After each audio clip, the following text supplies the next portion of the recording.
The following is an Encore presentation of Everything Everywhere Daily. It is the most expensive substance in the world by a wide margin. When it was first proposed, it was actually proposed in jest. However, decades later, the joke turned out to have been true. It's a fundamental part of the universe, and by all accounts, it should be everywhere. Yet, it can't be found anywhere, and physicists aren't really sure why. Learn more about antimatter, how it was discovered, and what it is on this episode of Everything Everywhere Daily.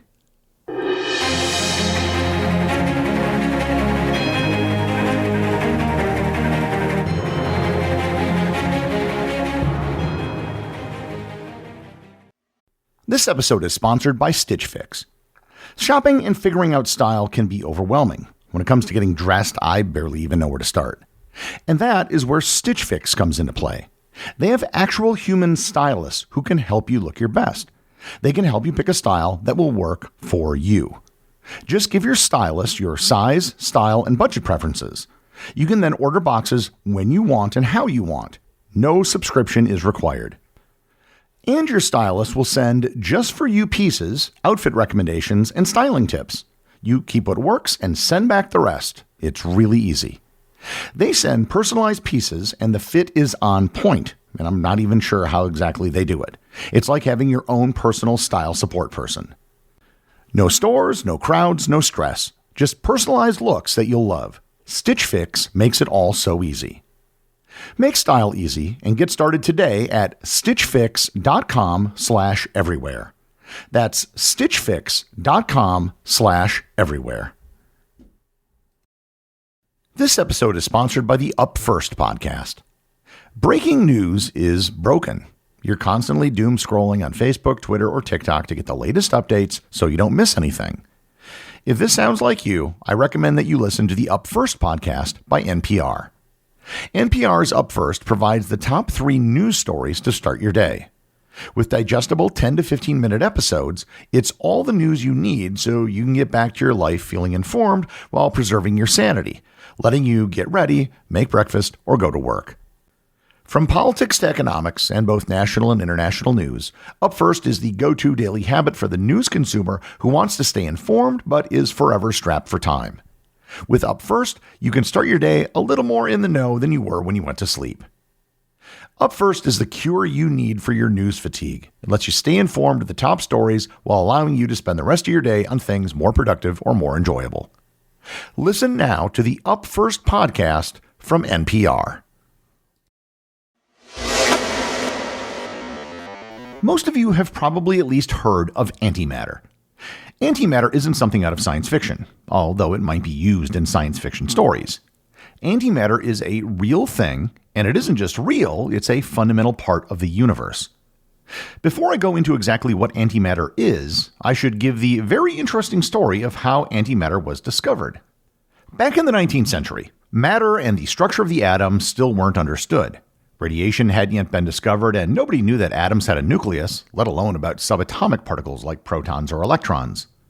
There were several theories put forward about the nature of matter during this time, which included theories of negative matter and the ether, which were all debunked rather quickly. The first use of the term antimatter occurred in 1898 when the German-British physicist Arthur Schuster wrote 2 letters to the science journal Nature where he was just kind of spitballing ideas. The letters were not intended to be a serious scientific theory. Schuster talked about anti-atoms, which could then create anti-molecules, which could then create full anti-solar systems.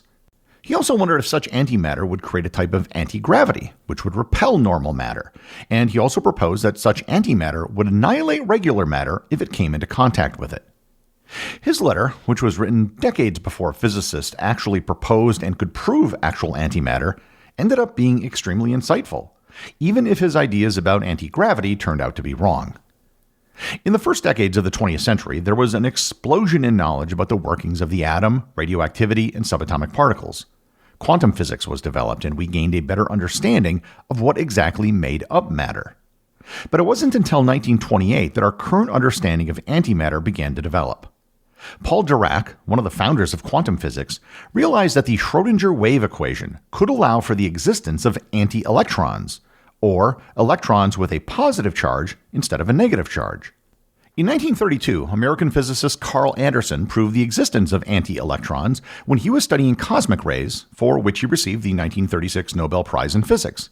He dubbed these new anti-electrons positrons. Eventually, it was discovered that all elementary particles have a type of symmetry. In addition to positrons, there were antiprotons as well that had a negative charge. Not only did these antiparticles have the opposite electrical charge, but they also exhibited other opposite quantum properties as well. Despite being the opposites of each other, they would have the same mass and otherwise behave in exactly the same way. There's a whole lot more to the physics behind antimatter beyond saying that they're opposites of each other, but for the purpose of this episode, I think that explanation will suffice. A discussion of quarks, antiquarks, and elementary particles, I believe, for a future episode. It turned out that antimatter is being created all the time around us, albeit in very small amounts. When Carl Anderson discovered antimatter, he was looking at cosmic rays, which it turns out create antiparticles when they collide at high speeds with particles in the atmosphere. Likewise, beta radioactive decay produces positrons as well as electrons. It's possible to recreate the high-speed collisions of cosmic rays in particle accelerators, which can also create antiparticles. It turns out that particles and antiparticles exhibit a type of symmetry, so that when you create an electron, you also create a positron. When you create a proton, you also create an antiproton.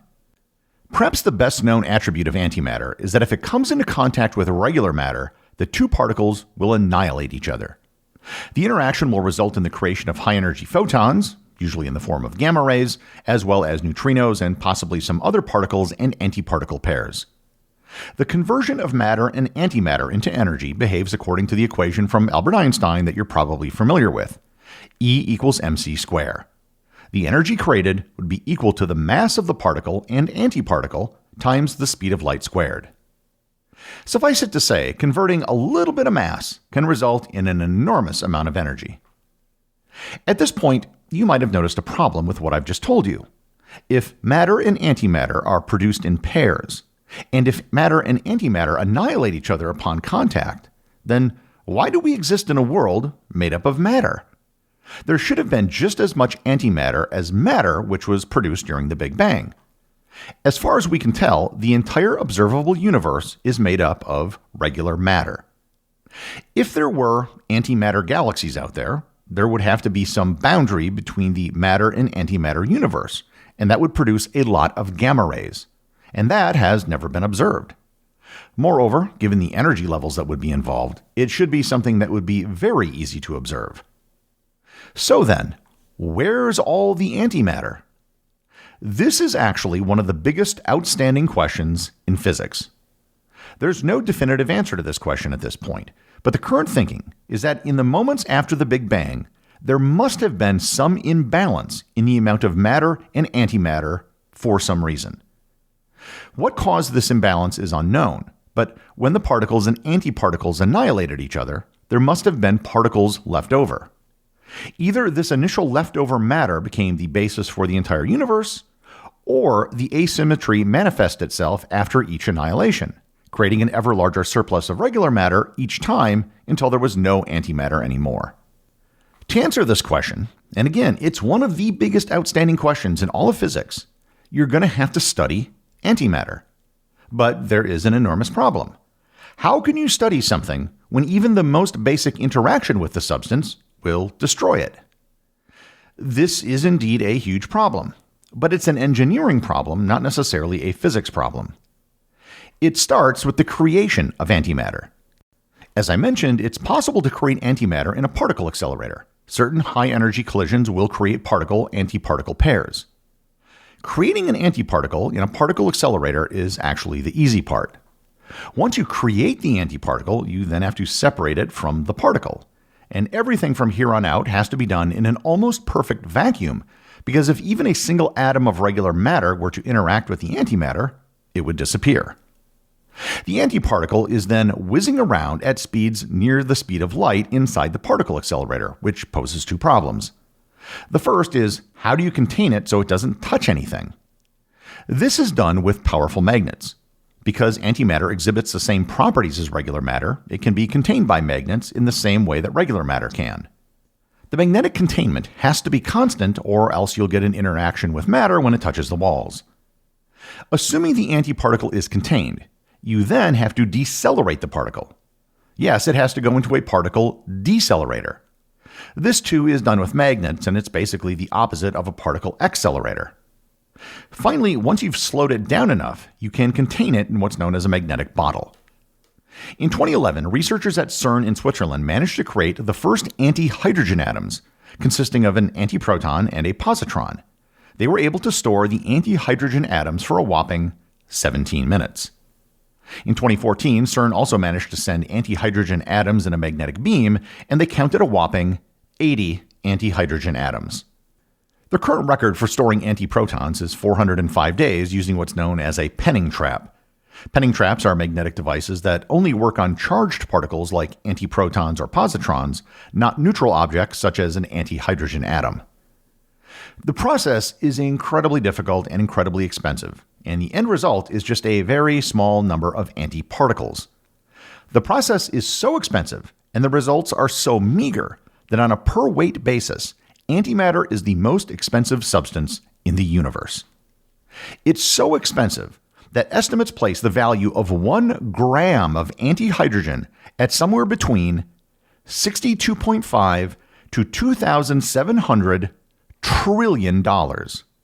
Regardless of what estimate you use, it would be many times more than the entire gross national product of the United States and potentially more than the entire economic activity of the world. At the current rate of production, however, it would take 10 billion years to make 1 gram of antihydrogen. Despite the incredibly small amount of antimatter which has been produced, there have been limited studies on it, and it's confirmed many of the beliefs about how antimatter behaves the same as regular matter. There are plans to find more efficient ways to create or perhaps harvest antimatter. One is to send a craft with a magnetic bottle up to the Van Allen belt around the Earth, which contains a lot of energetic particles caught in the Earth's magnetic field, some of which include antiparticles. And the same could be done in the magnetic field around Jupiter. Even if you didn't get a lot, it would still be far more than what could be made on Earth. Everything I've talked about so far is mostly theoretical. Yes, antimatter does exist, but there's not very much of it, and what is created naturally disappears almost instantly. Could there possibly be a practical use for this stuff? The answer is yes. First, I'll start by addressing what many of you are probably thinking. If antimatter and matter annihilate each other, couldn't you make an incredibly terrifying bomb out of the stuff? In theory, yes, you could. However, as I've just explained, creating antimatter is really, really difficult and expensive. Entire antihydrogen atoms can't be stored for very long, and the number of atoms you can make is tiny. Even assuming that you could solve those problems, it would be incredibly dangerous. Even the slightest problem with the magnetic containment or the slightest break in the vacuum seal would literally make your antimatter weapon blow up in your face. The amount of matter which was converted to energy in the Hiroshima bomb was only about 3/4 of 1 gram of matter. So, given the cost estimates I gave above, it would require a large part of the entire world's economy to create enough antimatter to make what would today be considered a small atomic bomb. So, this is something that I wouldn't lose any sleep over. But what if you didn't have to store any antimatter? What if you could just somehow use it as it was being created? Well, it turns out that you not only can use antimatter, but it's actually pretty common. It's used in what is known as a PET scan. PET stands for positron emission tomography, and they're a pretty common tool in medicine. In a PET scan, the patient will ingest a small amount of radioactive substance that undergoes beta decay that will emit a positron. The positron is immediately annihilated and then emits gamma rays. Detectors surrounding the patient capture these gamma rays, allowing the construction of three-dimensional images that reveal the distribution of the tracer and provide insights into cellular and metabolic processes. PET scans are used in a host of medical treatments, including cancer, heart disease, and infectious disease. There is still an enormous amount that we don't know about antimatter, and much of our ignorance is due to the difficulty in studying it. Nonetheless, antimatter is a real thing, and it's a fundamental part of our universe. Even if we don't know why there isn't more of it than there should be. The executive producer of Everything Everywhere Daily is Charles Daniel. The associate producers are Austin Oakton and Cameron Kiefer. I want to thank everyone who supports the show over on Patreon. Your support helps make this podcast possible. I'd also like to thank all the members of the Everything Everywhere community who are active on the Facebook group and the Discord server. If you'd like to join in the discussion, there are links to both in the show notes. And as always, if you leave a review or send me a boostagram, you too can have it read on the show.